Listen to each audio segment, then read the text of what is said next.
two very hard people to follow, and unfortunately I cannot speak off the cuff. I do have to follow my own layout here. So, I'm going to start by telling you that my subject is stealth jihad.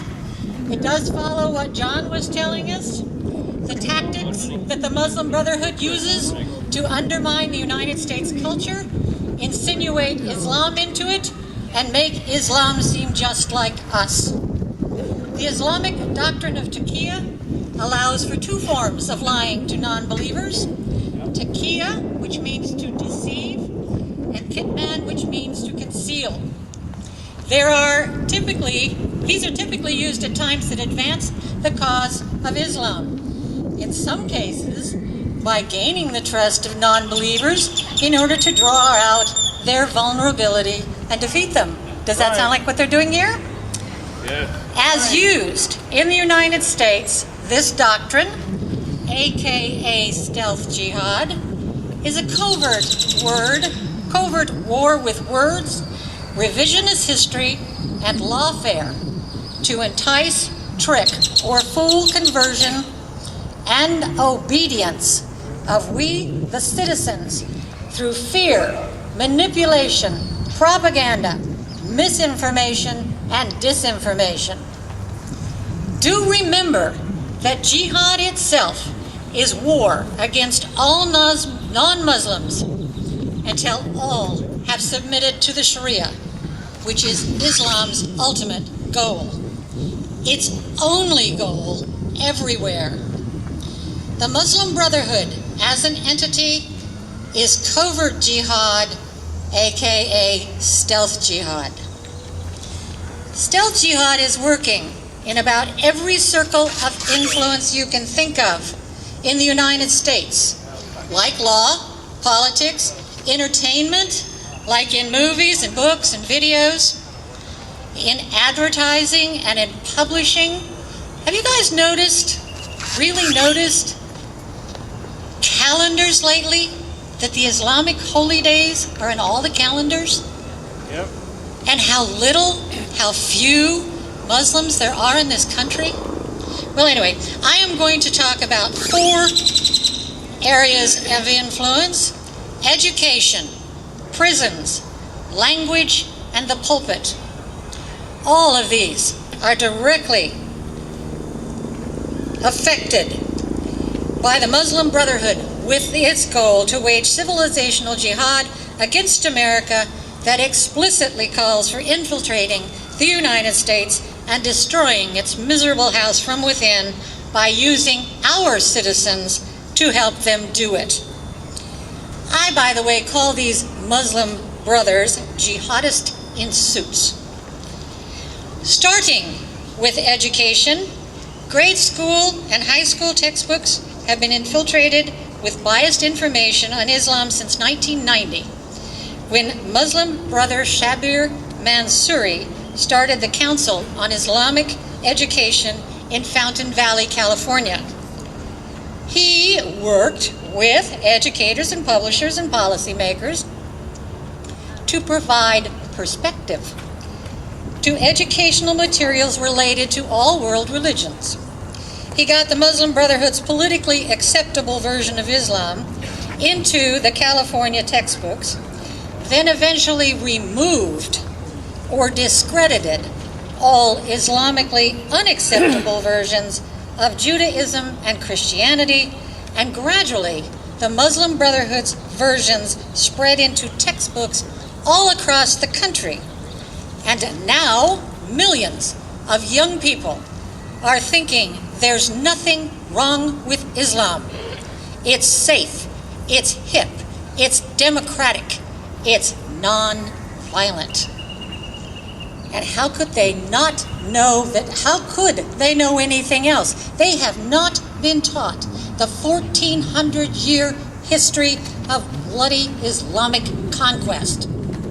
And they are getting trendy little programs in high schools, like the hijab monologues, aimed at attracting junior and senior high school girls. We in Texas are blessed to have a group called Truth in Texas Textbooks, which in 2014, last fall, was successful in detecting and exposing these biases and flat-out untruths in the Texas school books. And they submitted the collective reports to the Texas SBOE. And the SBOE, on the TTT's recommendation, demanded changes in certain publishers' contents in certain textbooks, or the SBOE would not buy the books.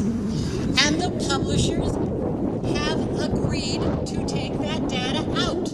I want to hear a round of applause for both units. This is a monumental achievement. As small as it may sound, it's a monumental achievement for this crack in the Muslim Brotherhood war against the United States. It truly is good. In April 2014, the high school students at the Rocky Mountain High School in Fort Collins, Colorado, said the entire national pledge, called One Nation Under Allah, they said it in Arabic. Last week, the students at the Pine Bush High School in Pine Bush, New York, nearly went berserk because the student body president was reciting the pledge, One Nation Under Allah, over the intercom system in Arabic. Reaction was plenty crazy, I understand, when the New York high school was swift, and so was the backlash. Furious students tried to shout down the recitation in their classrooms. Other students sat down in protest. The outrage among the students was so significant that the school issued an apology. Again, a first. This is fantastic. But this happened for the wrong reason. The school was celebrating world languages, or some such thing. Multiculturalism. Socialism, in other words. There is a whole lot wrong with pledging to the flag in Arabic, the language of the people trying to kill us. But the schools should be celebrating English. I don't think we should have to have a Celebrate World Languages. New York Mayor Bill de Blasio just shoved 2 Islamic holy days down the throats of all New York non-Muslims by insisting that the public schools be closed on 2 of the Islamic holy days.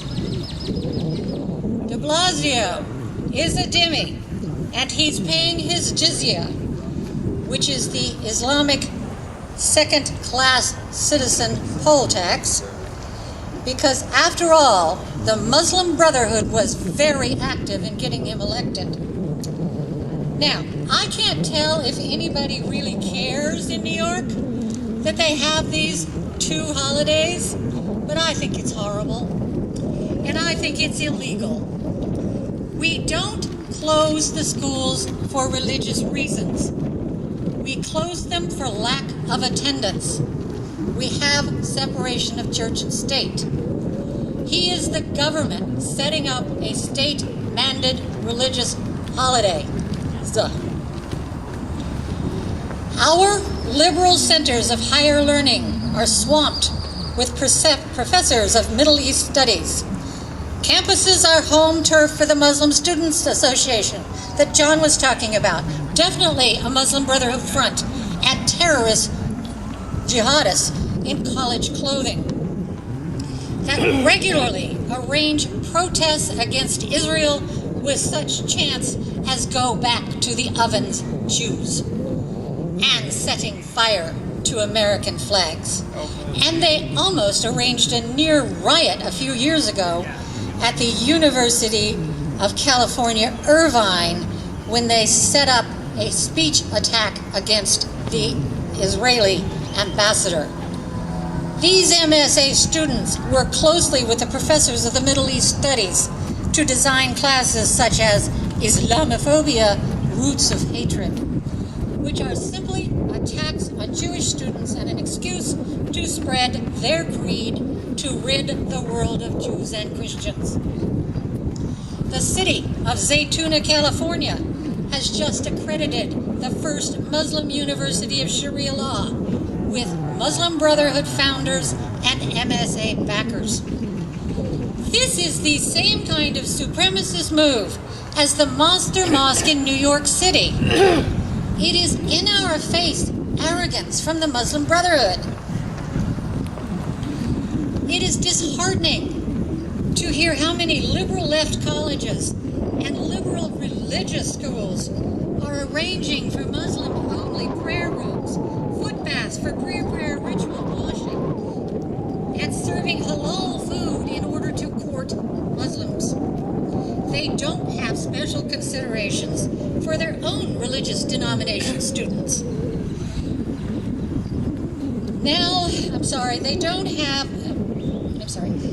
Remember that it's Islam first, it's Islam always. Islam is supremacist, and Islam must get whatever it demands.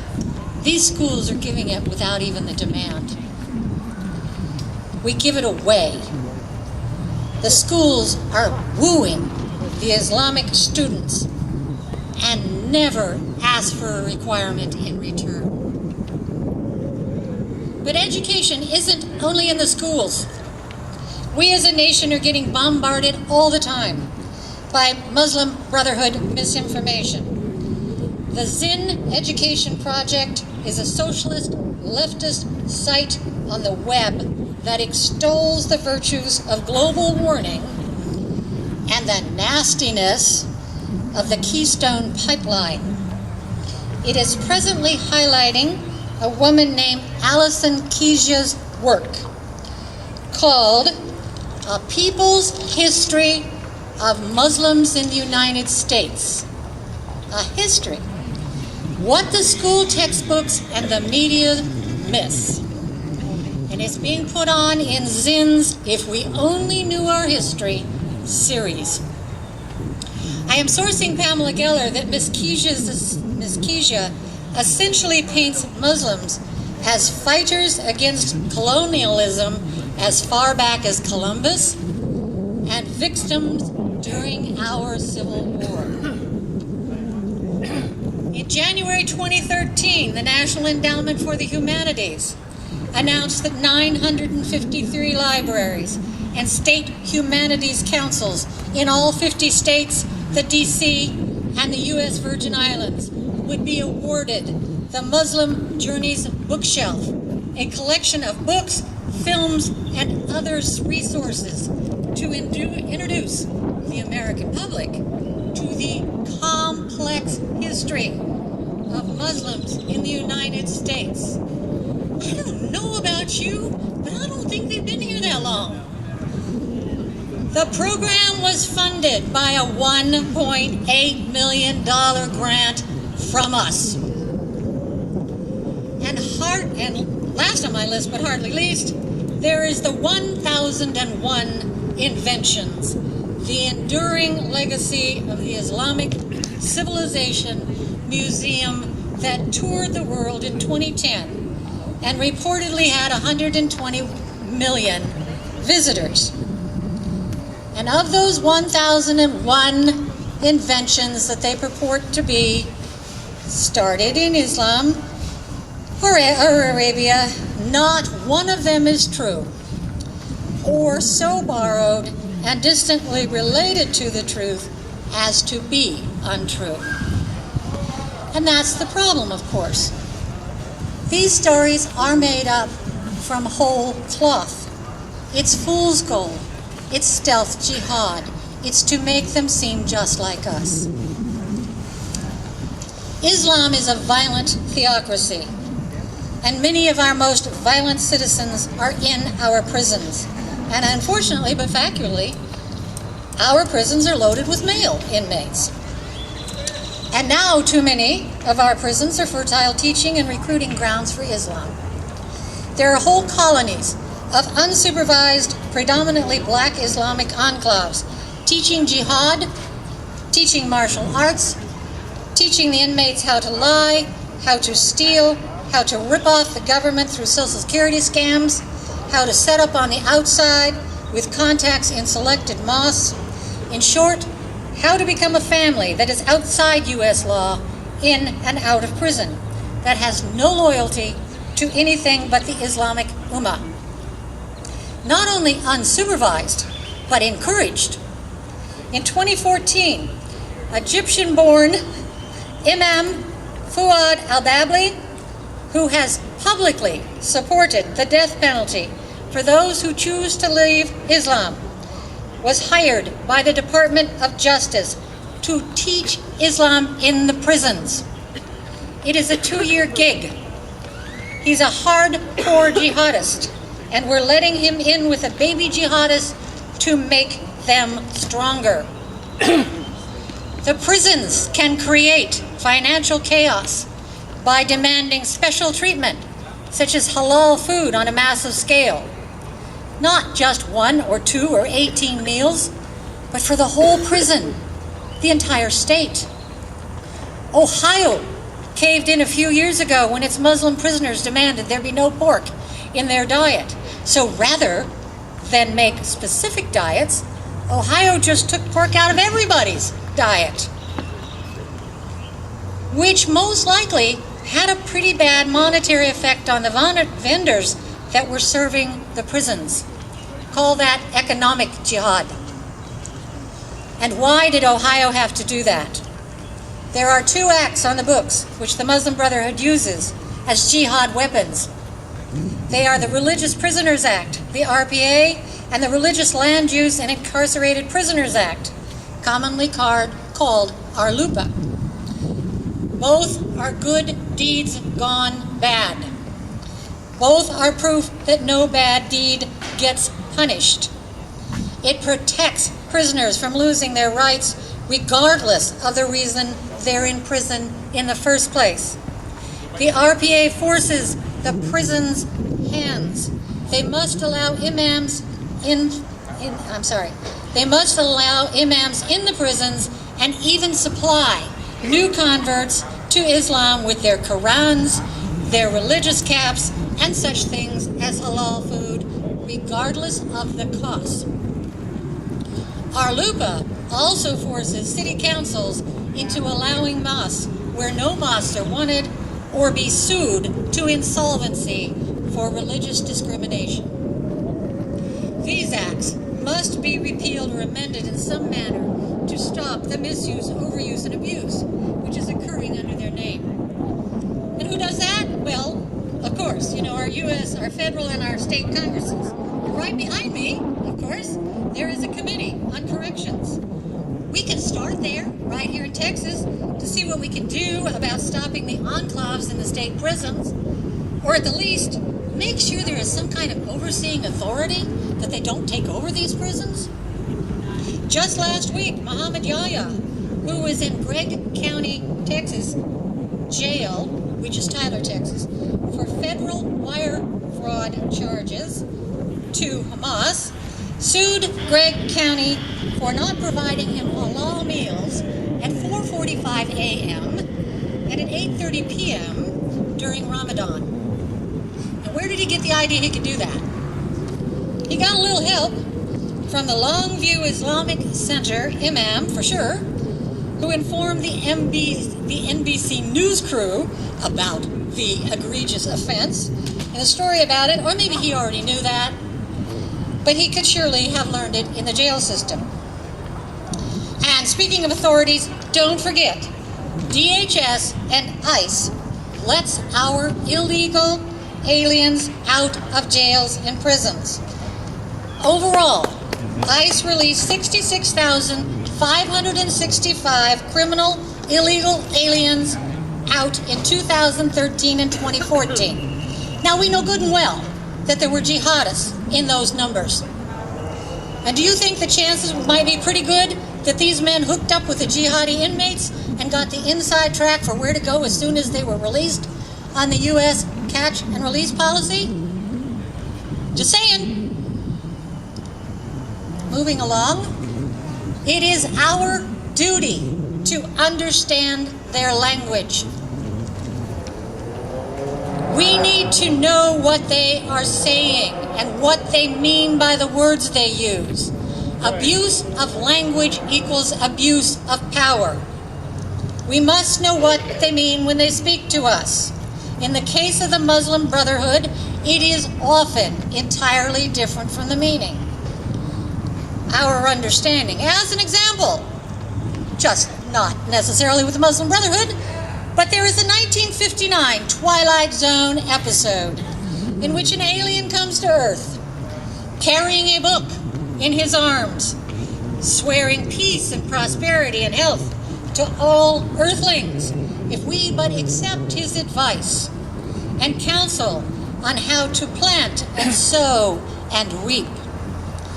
Linguists have only translated the title of the book as To Serve Man before Earthlings are following the aliens' instructions, which work amazingly well. Then Earthlings are invited to travel to the aliens' planet, and they do so by the thousands and then by the millions, all excited about the bounteous land that they are going to go see. And finally, the aliens' book is fully translated. It is a cookbook on how to serve man. Didn't know where I was going with that, did you? I did. I got it. George Orwell came up with the word newspeak in his book 1984, which has morphed into doublespeak. The Muslim Brotherhood, of course, are masters at this. I knew where that was going. Freedom is to be allowed to follow the Sharia. Justice comes from Allah alone, not man-made law. Islam means submission, not peace. The Quran flatly states that believers cannot be friends with non-Muslims. When Muslim Brotherhood spokespeople say, "We condemn all acts of terrorism," they do mean us as the terrorists, as John explained. The Muslim Brotherhood puts words like "the Islamic State has nothing to do with Islam" in Barack Hussein Obama's mouth.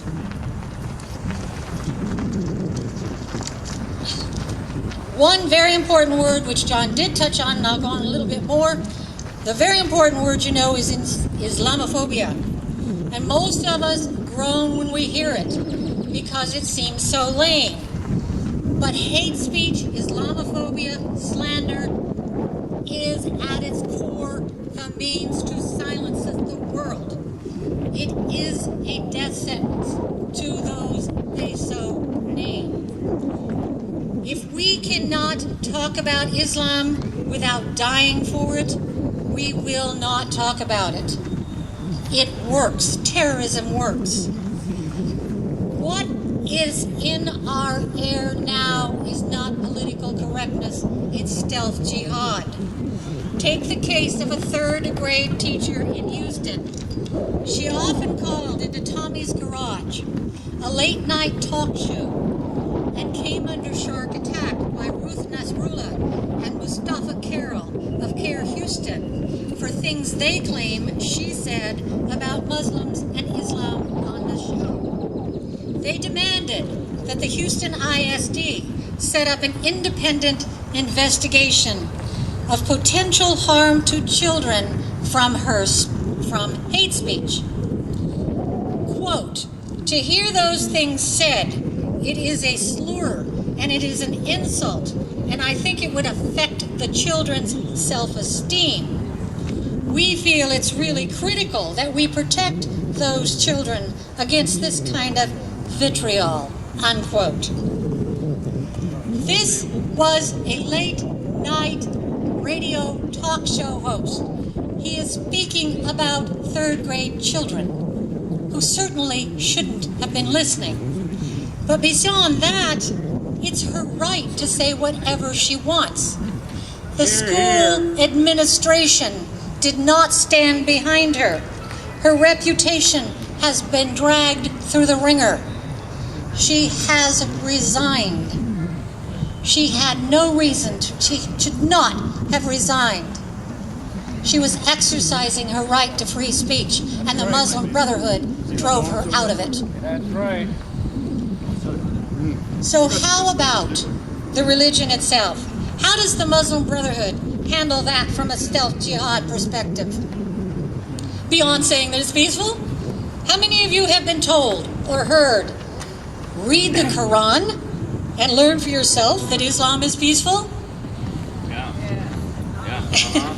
Yeah. Well, how can those who say that be so confident that you'll not come away knowing exactly the opposite? Because of course you will come away knowing exactly the opposite.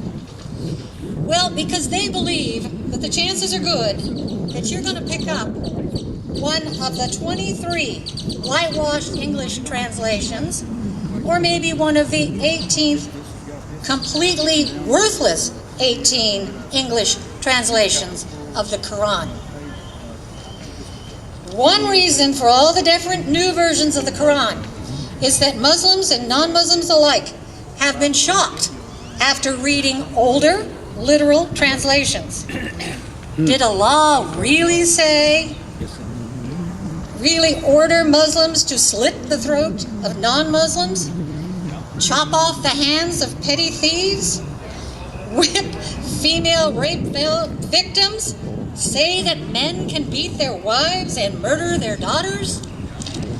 And any who leave Islam can be killed? Yeah, it does say that.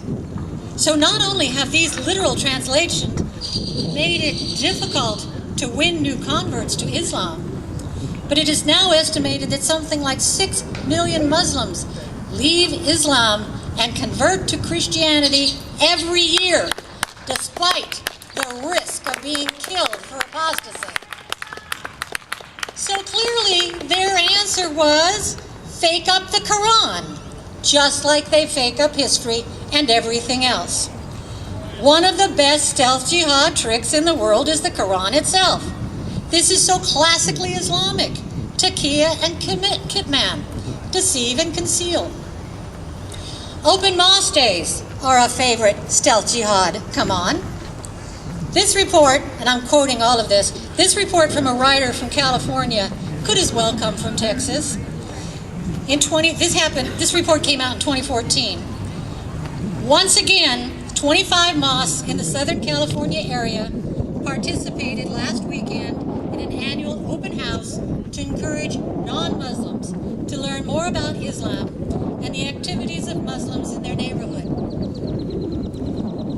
Instead of striving for more honesty and clarity about their religious beliefs and practices, the hosts of these open mosques seem to be doubling down on deception and distortion. And the reporter then went on to list about 15 non-factual statements that he got out of the meeting. And he says, it is even dumber to assume the visitors won't fact-check the assertions. Without flagrant deception and distortion, the open mosque program cannot convince American non-Muslims that there is anything in Islam worth converting to.